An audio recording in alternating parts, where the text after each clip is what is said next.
السلام عليكم ورحمة الله وبركاته. أهلا وسهلا بيكم في قناة موزي وموري كروشيه. إن شاء الله في حلقة النهاردة هنتعلم مع بعض إزاي نعمل المقلمة الجميلة دي. شكلها جميل جدا زي ما انتوا شايفين، وطريقتها كمان سهلة جدا، إن شاء الله تنفذوها معايا بكل سهولة. سهلة كمان بالنسبة للناس المبتدئين. هنشتغلها كلها بغرزة الحشو، وهنشوف مع بعض إزاي هنكتب الاسم على المقلمة بطريقة سهلة جدا وبسيطة. أنا اشتغلتها بخيط المكرمية المصري وأخدت حوالي 120 جرام من الخيط.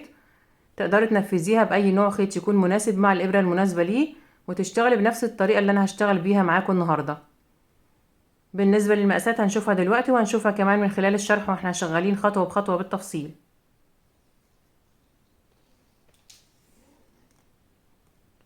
مقاس العرض 25 سنتي،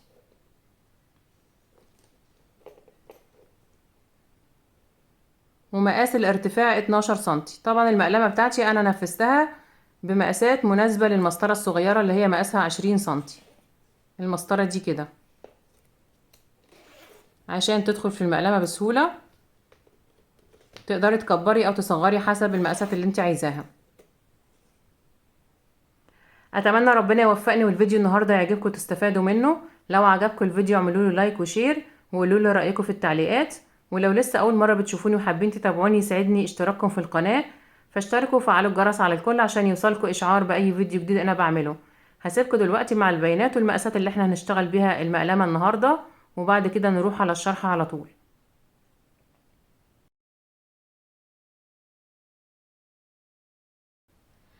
انا هشتغل المقلمه معاكم النهارده بخيط مكرميه مصري متوسط السمك، ده السمك بتاعه، وإبرة رقم 5 مليمتر.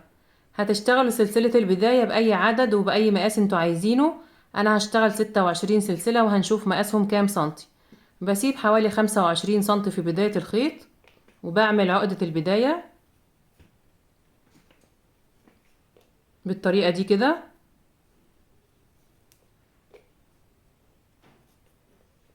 وهبدأ بسم الله.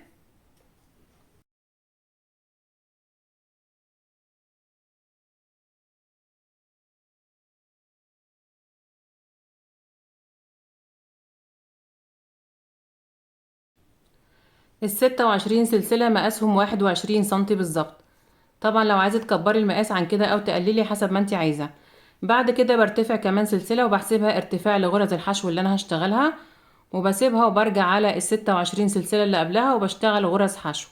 طيب غرزة الحشو بشتغلها ازاي عشان الناس اللي مش عارفة؟ معايا لفة على الإبرة، بفوت آخر سلسلة اللي هي الارتفاع، وبدخل في السلسلة اللي قبلها تحت اللفة الخلفية منها، تحت لفة واحدة بس. وبجيب طرف الخيط بتاع البداية بحطه كده وبشتغل عليه الجنب الأول. بسحب الخيط، بقى معايا لفتين على الإبرة، بسحب وبطلع من اللفتين دي غرزة الحشو. وده شكلها.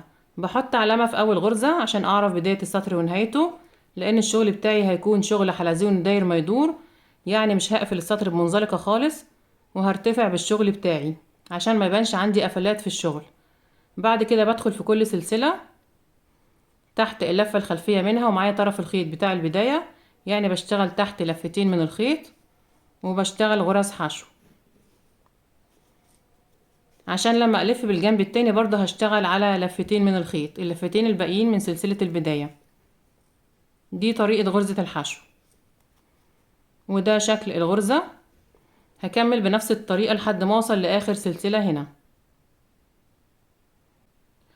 وصلت هنا عند اخر سلسلة هشتغل فيها 3 غرز حشو مع بعض.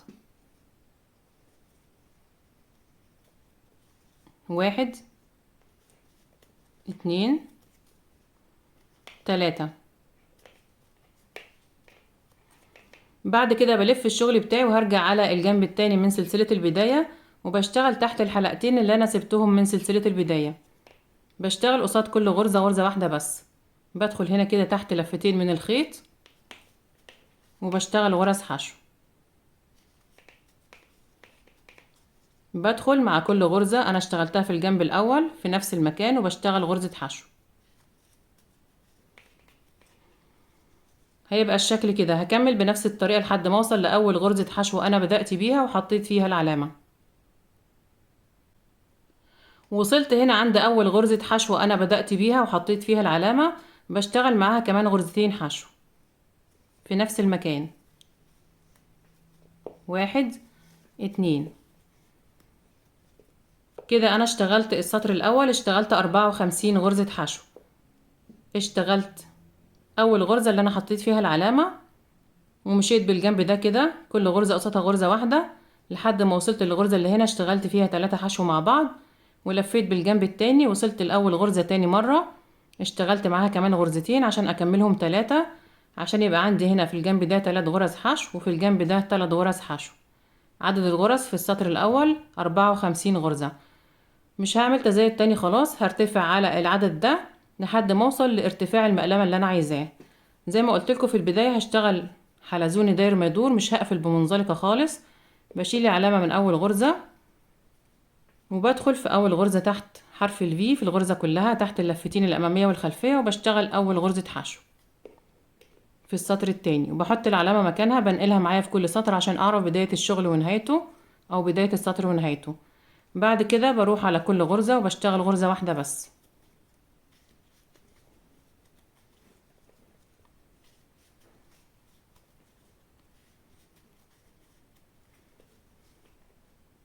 هكمل معاكم السطر التاني كمان، بلف كده كل غرزة بشتغل فيها غرزة واحدة بس لحد ما اوصل لاخر غرزة وارجع لكم تاني. وصلت كده اخر غرزة في السطر التاني، بقى ده شكل القاعدة بتاعت المقلمة. بقلب الشغل بتاعي كده عشان اظبط القاعدة. ده وش الشغل من بره.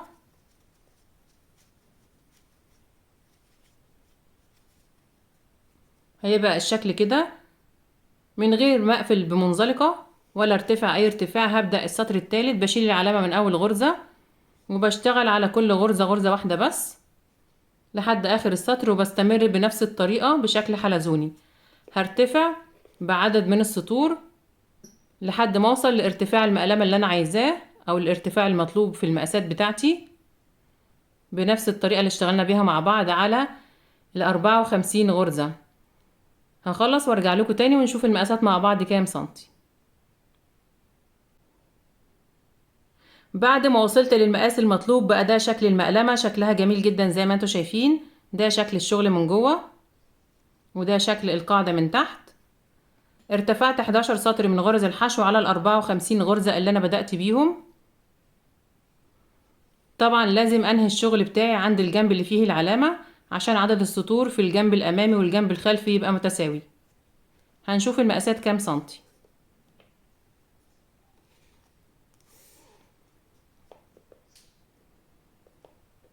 مقاس العرض 25 سنتي بالظبط،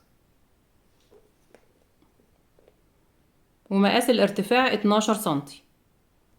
طبعا المقاسات زي ما اتفقنا حسب ما انت عايزة، تقدري تكبري او تصغري حسب المقاسات اللي انت عايزاها.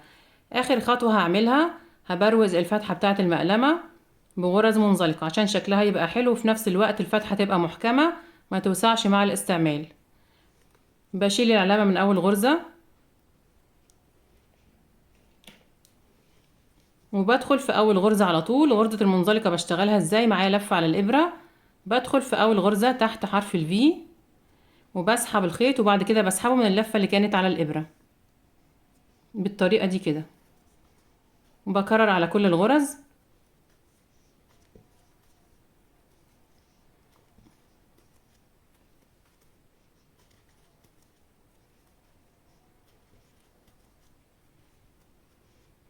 ده شكل غرزة المنزلقة، بتبقى في الشغل من قدام كده وبتدي سمك للسطر الاخير بتخليه عريض شوية. شكلها جميل جدا زي ما انتم شايفين. هكمل على الفتحة كلها لحد ما اوصل لاخر غرزة. انا كده وصلت اخر غرزة منزلقة في البرواز. بقى الشكل كده، شكل الفتحة بتاعت المقلمة شكلها جميل جدا. شايفين السطر الاخير بقى عريض شوية، وده شكل غرزة المنزلقة. هقص الخيط ونشوف هنقفل الشغل ازاي.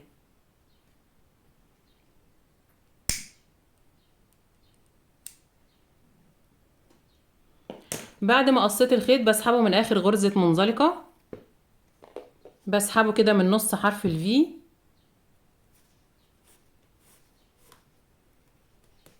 وبعد كده هلضمه في ابرة التنظيف، نخلي بالنا.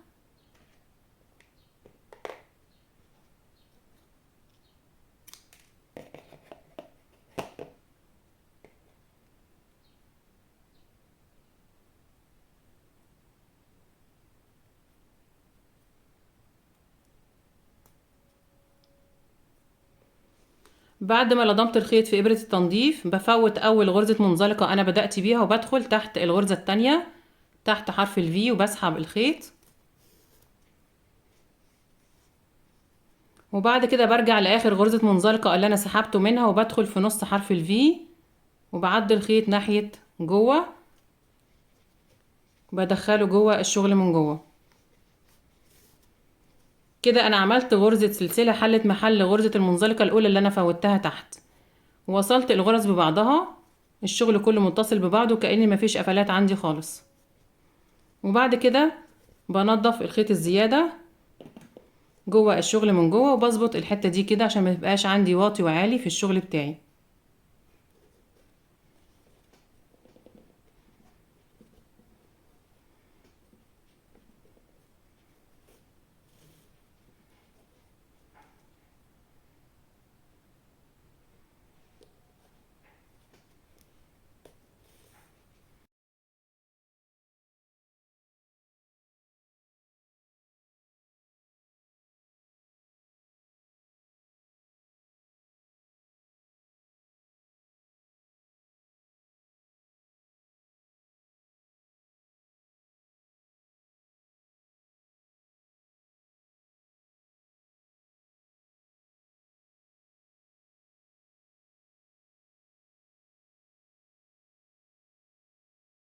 هجيب الخيط الاسود وارجع لكم تاني ونشوف هنكتب الاسم على المقلمة ازاي.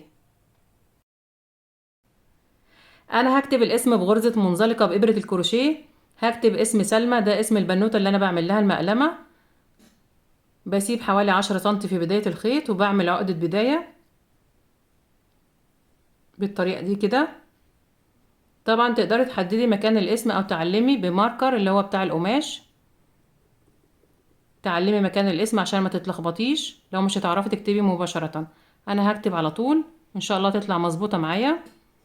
هبدأ اكتب حرف الاس، بدخل ايدي الشمال جوه المقلمة ومعايا عقدة البداية، وبشوف الغرزة اللي انا هبدأ منها، وليكن هنا مثلا، وبسحب عقدة البداية بطلعها برا، وبعد كده بطلع على الغرزة اللي عليها الدور وبسحب الخيط وبشتغل غرز منزلقة. بروح على الغرزة دي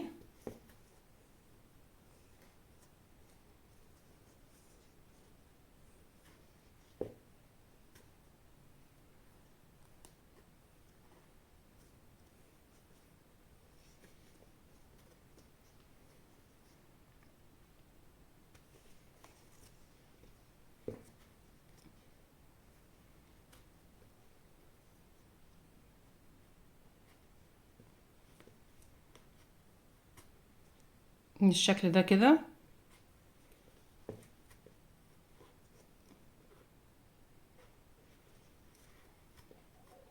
طبعا انا بسحب من جوه،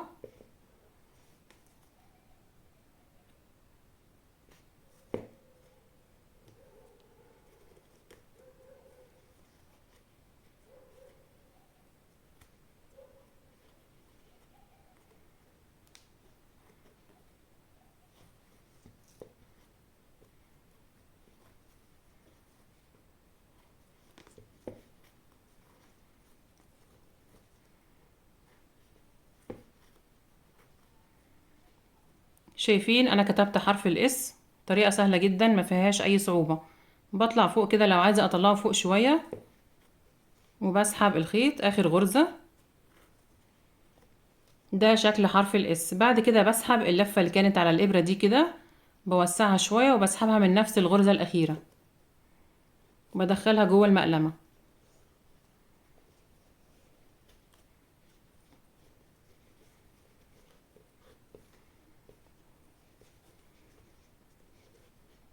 ده خيط البداية هنضفه في الاخر خالص. بعد ما سحبت الحلقة اللي كانت على الإبرة اهي، بعدي منها شلة الخيط اللي انا بكتب بيها او طرف الخيط اللي انا بكتب بيه. بسحب الخيط كله منها كده. انا معايا فتلة قصيرة حوالي مترين، وبسحب الخيط بثبته بالشكل ده كده. خلاص كده انا ثبت الخيط. بعد ما خلصت حرف الاس بسحب الخيط من جوه كده، وبروح على المكان اللي انا هبدأ منه حرف الاي اللي بعد كده، وليكن هنا مثلا. مش عايزة اقص الخيط، انا لو عايزة تقصيه بتقصيه مفيش مشكلة. سحبت الخيط وببدأ اكتب حرف الاي.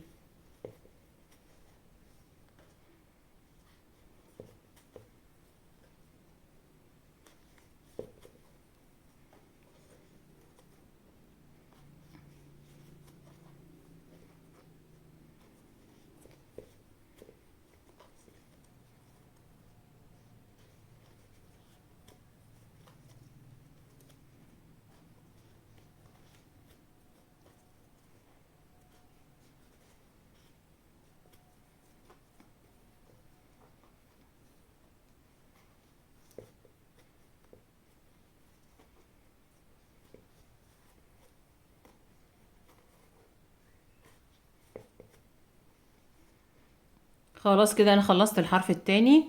بوسع برضو الحلقة الأخيرة اللي على الإبرة وبسحبها من آخر غرزة، بدخلها جوه الشغل من جوه. بعد ما دخلتها جوه الشغل اهي، بسحب منها طرف الخيط اللي انا بكتب بيه او شلة الخيط، وبثبت الشغل بتاعي. وبعد كده بسحب الخيط ناحية اخر حرف الايه عشان اعمل السنة اللي بتبقى في حرف الايه كده، وبسحب وبعمل غرزة منزلقة واحدة.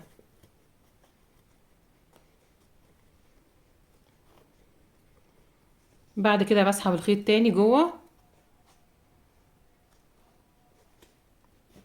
وبعدي منه طرف الخيط عشان اثبته، وببدأ الحرف اللي بعده. بنفس الطريقة كده هكمل اسم سلمى، وارجع لكم تاني ونشوف هنخيط السوستة ازاي. انا كده خلصت كتابة الاسم، بقى شكله زي ما انتوا شايفين شكله جميل جدا. وده شكل الخيط من جوه. طبعا لو حابة تحط لها بطانة مفيش مشكلة حسب ما انت عايزة. انا مش هحط لها بطانة وهركب السوستة على طول. هجيب السوستة والخيط ونشوف هنخيطها ازاي. بقص السوستة بمقاس المقلمة، وبسيب حوالي 2 سنتي زيادة في الجنب اليمين و2 سنتي في الجنب الشمال عشان اعرف اخيط. وبجيب الخيط والابرة، خيط اسود نفس لون السوستة،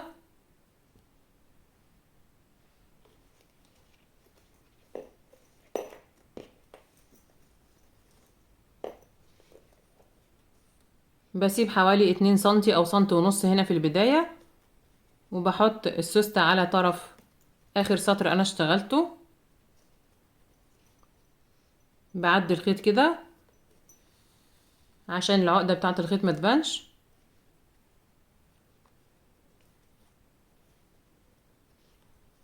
وبخيط ما بشدش ايدي في الخياطة عشان السوستة ما تلمش معايا وتفتح وتقفل بسهولة. بخيط من تحت سطر المنزلقة عشان الخيط الاسود ما يبانش معايا.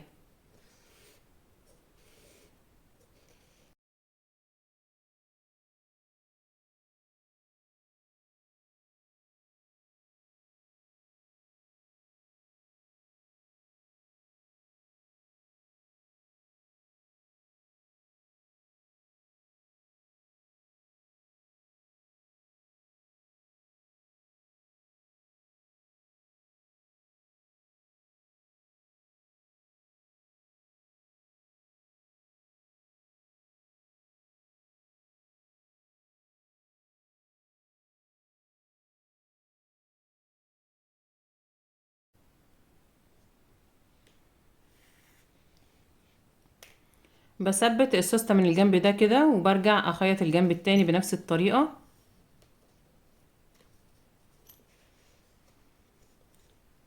برجع اخيط الجنب ده كده لحد ما اوصل للنهاية. هخلص خياطة السوستة ونرجع نشوف الشكل النهائي للمقلمة عامل ازاي. خلاص كده انا خلصت خياطة السوستة، وده شكلها النهائي. شايفين السوستة بتفتح وتقفل بسهولة عشان ما كنتش بشد ايدي في الخياطة. بكده نكون خلصنا المقلمة بتاعتنا وخلصنا حلقة النهاردة. اتمنى يا رب يكون الفيديو عجبكم وتكونوا استفدتوا منه. لو عجبكم الفيديو اعملوا له لايك وشير، وقولوا لي رأيكم في التعليقات، وما تنسوش تشتركوا في القناة لو لسه ما اشتركتوش، وتفعلوا الجرس على الكل عشان يوصلكوا اشعار باي فيديو جديد انا بعمله. وان شاء الله نتقابل في الفيديو اللي جاي، وشكرا ليكم والسلام عليكم ورحمة الله وبركاته.